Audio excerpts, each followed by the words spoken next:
Alright, so let's talk about socket grafting.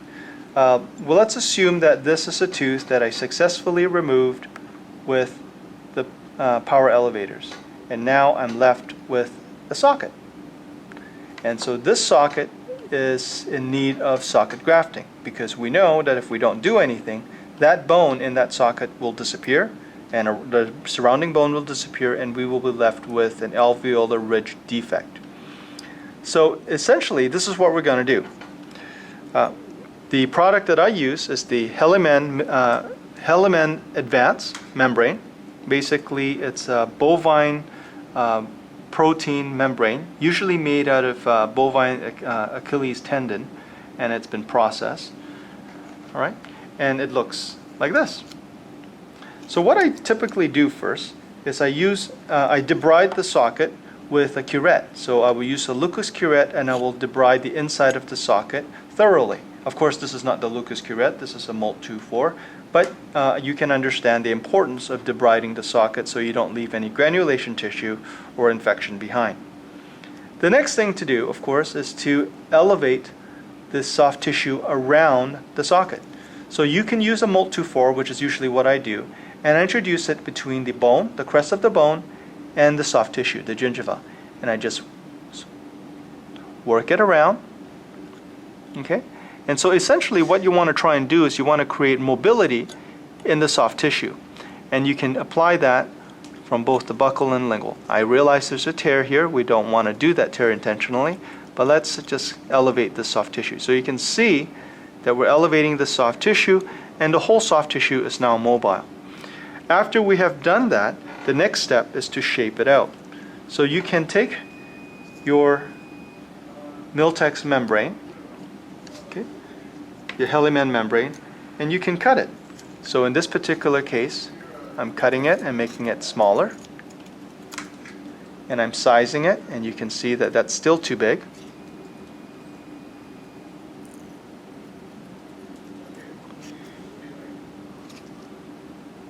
And what I'm handling are called Adson's forceps. And the Adson's forceps are simply there for me to manipulate membranes and soft tissue. And what you want to do is you just want to remove any sharp angles on your collagen membrane. And now you reapproximate it and you see if it's still too big. And of course it still is too big, so that tells me I have to trim it down.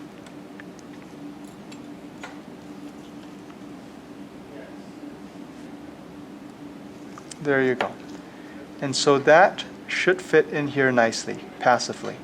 And it should extend over the socket hole buccally and lingually by approximately 2 to 3 millimeters on each side. The next thing I do is I have the bone prepared. So in this particular case, we're going to use simulation bone, allograft, particulate allograft bone.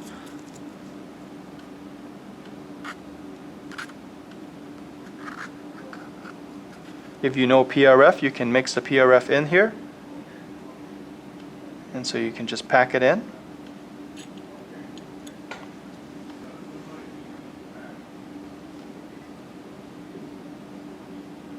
And you just want to fill it so that it is flush with the crest of the bone. And you just want to condense it. Now obviously if you're doing this in a fresh socket, there will be some bleeding. So obviously when that happens, you just want to constantly dab it, pull away, dab it, add more bone, dab it. And that's how you control your hemostasis. And that's how you also help compress your bone. Now the gauze that you use, obviously the 2x2 needs to be sterilized first because you are actually putting in a sterilized bone into the socket. So the last thing you want to do is use regular gauze. It needs to be sterile gauze, okay? Alright, so once you've packed your bone, it's time to actually perform the socket graft. The barrier. You're introducing the barrier. So what you do is you can now take your Molt 2.4. Let's wipe the Molt 2.4.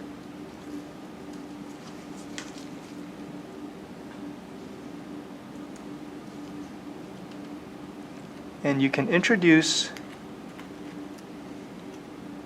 the membrane underneath the epithelium.